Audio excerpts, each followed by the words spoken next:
Not everything wants to be found. Some stories were never meant to be told.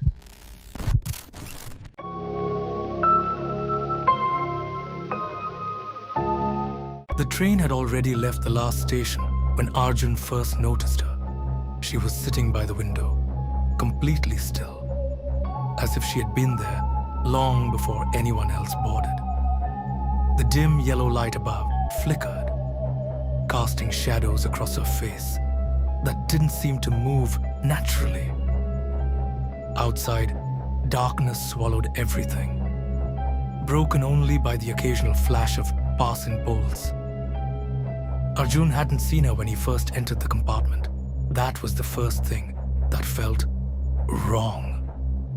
He had boarded the late-night train alone, choosing the nearly empty coach to avoid disturbance. The silence was thick, interrupted only by the rhythmic clanking of metal wheels.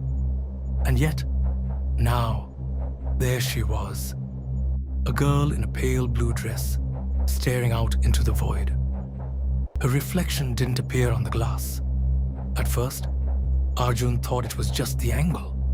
But even when the train curved, even when the faint lights outside reflected everything else, a reflection never showed up. A cold sensation crept up his spine. He tried to look away, telling himself it was exhaustion playing tricks on his mind. But every few seconds, his eyes returned to her. She hadn't moved, not even once. And then, slowly, the temperature inside the coach began to drop. Arjun had taken this route many times before. It was an old railway line connecting two forgotten towns, known more for its history than its use. 10 years ago, there had been a major accident on this very track. He remembered reading about it. A late-night train had derailed just a few kilometers ahead. Dozens had died. Among them was a young girl traveling alone. At the time, it had been just another tragic headline. But now, sitting in that dim coach, that memory felt alive. The girl by the window slightly tilted her head, not toward him, but just enough to suggest awareness. Arjun's breath slowed. Something deep inside him warned him not to move, not to speak, not to acknowledge her presence. The air felt heavier, almost suffocating, as if the train itself was holding its breath. The lights flickered again. For a brief second, everything went completely dark.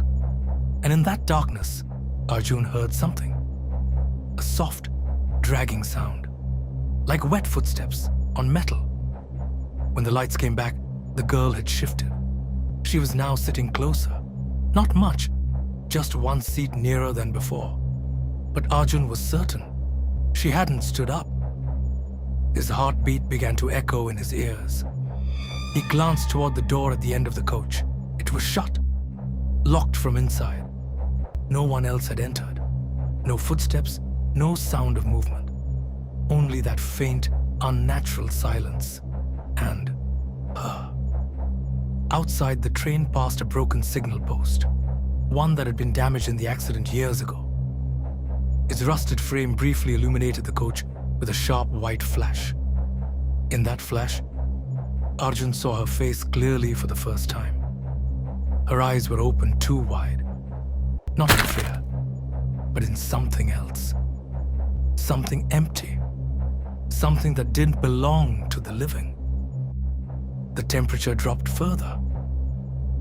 Arjun could now see his breath forming in the air. The windows began to fog from the inside, except for one spot, right where the girl sat. That section of glass remained perfectly clear, revealing only darkness outside. Then, slowly, something began to appear on the fogged glass beside her. Finger marks. They formed one by one, as if invisible hands were pressing from the inside. The marks dragged downward, leaving streaks like someone trying to claw their way out. Arjun's chest tightened. He wanted to close his eyes, but something forced him to keep watching. The girl's head turned slightly more, this time unmistakably toward him, but her body remained facing forward. That was when Arjun realized her neck had turned too far, far beyond what was humanly possible. Memories rushed back to him. The article, the accident, the girl. He remembered one specific detail, something that had stood out even then. The girl's body had been found inside the coach, but her neck had been broken in a way investigators couldn't explain. Not from impact, but as if something had twisted it. The lights flickered violently now. The train began to slow down for no apparent reason. The sound of metal grinding against metal echoed unnaturally loud in the empty coach. Arjun's eyes locked onto the girl. She was no longer sitting. She was standing now, right beside his seat. He hadn't seen her get up. He hadn't heard her move. But she was there, too close. Her face was pale, almost gray. Dark streaks ran from her eyes down to her chin, like dried tears, or something worse.